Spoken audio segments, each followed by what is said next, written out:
What is going on, guys? It's the Mad Dragon. We're on to round 2 of the Rugby World Cup 2023. An exciting week this week, but a little bit different. A lot of these games feel like they're going to be more one-sided this week. A lot more sort of David and Goliath type games. A lot of the big teams taking on the smaller teams. I think until we get round to Sunday's matches, I can sort of see a lot of these games going one way. No disrespect intended to some of the smaller teams, but they've probably got some big mountains to climb if they hope to get a win in this one. So starting out with a bit of an amuse-bouche to get us ready for the weekend. France versus Uruguay. The hosts, of course, last week played New Zealand and they managed to get their win at home, even though so many people disagreed with me when I said I thought France would win that game. Very, very impressive by them. Ramos kicking from the boot, which was always going to be an important game, and France managing to take that one while also keeping New Zealand out of that losing bonus point marker. Now, as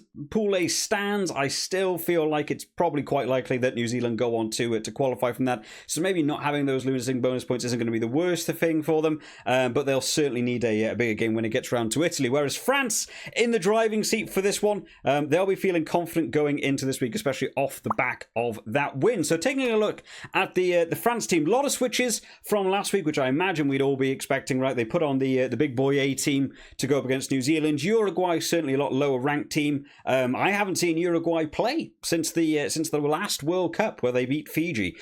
So they've gone down a bit more of a B route, saving some of those players, trying to reduce the amount of injuries, just so France are also ready to take on Italy, make sure they cement that win, and more than likely France will be going on to the quarters as the top of Pool A.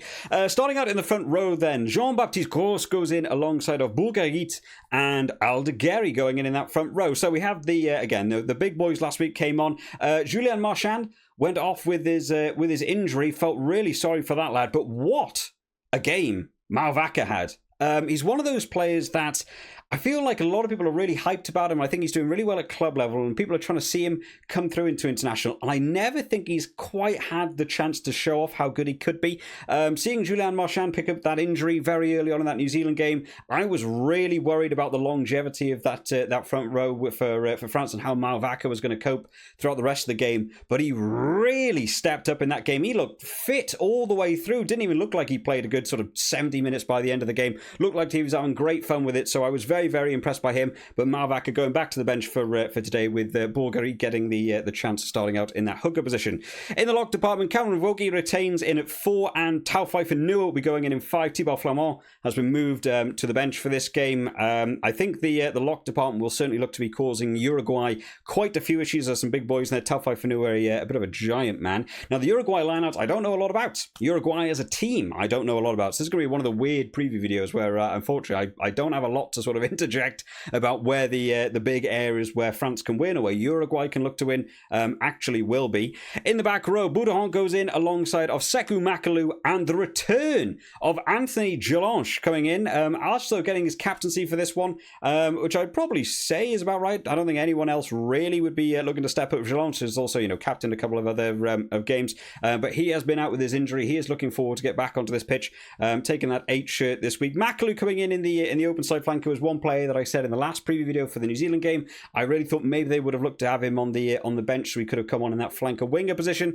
They brought him in for this one. I'm looking forward to him having a big game. He might be one to keep an eye on if you're keeping track of the fantasy and stuff, because Makalu sometimes just finds a little bit of a gap, and he's a very, very fast forward, and suddenly tries can come in all day long for him. In the halfback partnership, Maxime Loukou goes in alongside of Hastoy. So again, no Joe Alibert, and there's no Dupont for this game, which you'd most likely expect. You want to make sure everyone is absolutely fit and healthy, ready for the rest of those games. Maxime Loukou came on from the bench last week, and it's always one of those things when you have Antoine Dupont going off, you think, oh man, are they about to drop off now? Loukou kept up the pace, kept up the pressure, so it was nice to see him go on. So I'll be looking forward to see him have a full game in this France jersey. In the centre partnership, Mofana goes in alongside of Arthur Vincent, which again I think was the partnership we were more likely to see. I did wonder whether we were going to see Jonathan Darnty recover from that injury. It was sounding like he might have actually recovered for the All Blacks game, but he didn't want to risk him.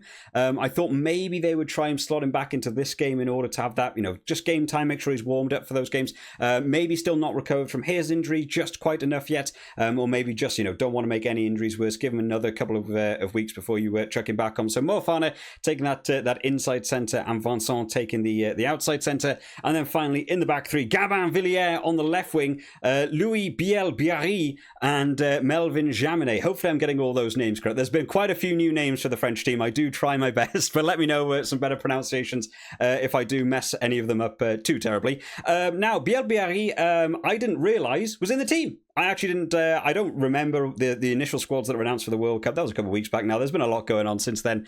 I didn't actually realise he got named in the team. We got to see him in the World Cup warm-ups. He had a superb couple of warm-up games. Very, very fast player out on the wing. You give him any sort of room to work with it. He was also cutting back inside towards that centre position and causing some real nightmares playing against Scotland. So I'm looking forward to seeing him on this pitch. Getting, still low on caps, still a young lad, lot to prove. I think he's well up for this game, as will Gabin Villiers on that left wing. Jaminet taking over kicking duties, you'd have to say more likely. Ramos is on the bench. I wouldn't be surprised if we don't see Ramos, to be fair, because, again, I don't think you want to risk the injury to, your main man in that fullback position. Jaminet is a fantastic fullback as well, and also superb towards kicking at post as well. So I wouldn't be surprised if Ramos doesn't even come on, especially if the game is, 30, 40, 50 points in the wind. They might just sit him on the bench. They might chuck him on for the final 10 or something, and just let Jaminet have, a good amount of game time in this one. Across the board then, you have to say it's more in line with the B team France as we were expecting, but it really does go to show, quite the depth that France do have when you consider some of the names in this team, fitting alongside a B team France. There's some real depth.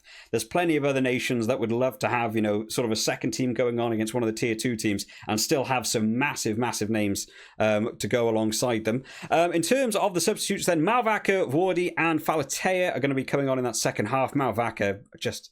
man, so impressive in that game against the All Blacks. I'm really looking forward to seeing him come on. They might give Bourgarit a good chunk of time. I wouldn't be surprised if we see 50, 60 minutes from him in this one. Malvaca really proving that he's done well. And if that injury to Julien Marchand is, much worse than we expected, they'll want to probably have Malvaca in as the starting hooker for some other games. So again, injury concerns, just something to think about. While they've won probably the biggest game of the pool, you still got to look beyond, right? Quarters, semis and stuff. You can't be affording to have big injuries in some of the games playing Uruguay to ensure you get out of the pool, only then to go on to the quarterfinals and be down on some really, really key positions. Rest of the replacement forwards, Bastien Charleroi going in alongside of Thibaut Flamand and Francois Cros coming on in that second half. So 6-2, France back in the forwards. They're up for a bit of a physical game in this one. I'm sure they'll be up for releasing the backs at some point in this game. I'm not sure about Uruguay's, longevity into a game. We might see some of that fatigue kick in, especially if it's still some hot weather over there. I haven't actually checked the weather forecast for Thursday. I was going to say this weekend, of course, on Thursday. So we'll see how they get on. But France back in the forwards. Just play it safe. Do the things you do so well. Maybe some driving maul tries coming in this game. And then in the replacement backs, Couriou and Thomas Ramos in that full-back position. So, not an enormous amount of coverage across the backs there. You're going to be hoping to not have a great deal of injuries. Of course, if you have an injury to your wingers, Moefana can always move out to the wing as well. I'm sure Ramos or Jaminet would actually move into the fly half if you really needed them to. But of course, their kicking duties are done by both fullbacks anyway for France. So I can see this game being locked into the forwards and being a bit of a muscly game. And if the backs open up towards that second half, I'm sure they'll enjoy a bit of a run round, especially Villiers and Biel-Biarri. So a good looking 1 through 23 for France. Very strong bench. You'd have to say there's a good couple of names on that bench that you would want in a starting France team as well. So as this game progresses, you might see France actually get better as this game goes on. Now, with France out of the way, we'll move on to talk about Uruguay. Now, Uruguay are not a team I know a lot about. So it's going to be one of those types of preview videos where we have the team here, and genuinely I don't actually think I know any of the players. So if we happen to have any Uruguay subscribers, I'm not sure how broad the channel is worldwide at the minute in terms of drawing you guys in, let us know who are the people that we should all be looking out for, because Uruguay, of course, in the last World Cup managed to beat Fiji, and it was a fantastic game. That was 4 years ago. That was before I even had my channel, and I can't say I remember a great deal of the players' names from that game. In terms of their more recent games, Uruguay beat the Argentina 15 team back in August. That was 33 points to 13. They also beat Namibia 26 points to 18. That was in August as well. And to be fair, we saw Namibia play last week. There's a couple of players for Namibia looking pretty good as well.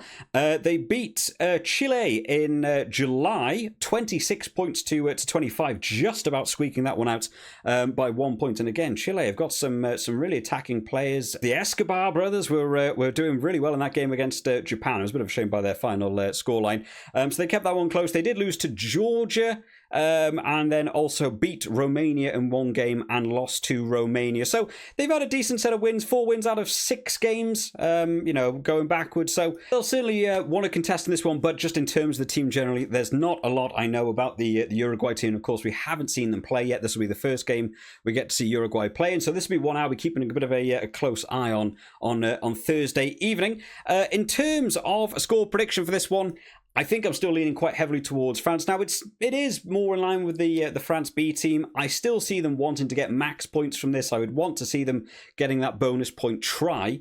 But obviously, with a lot of the big names being missed out, point scoring might not be quite as high as some people might expect. So I'm going to say France to win.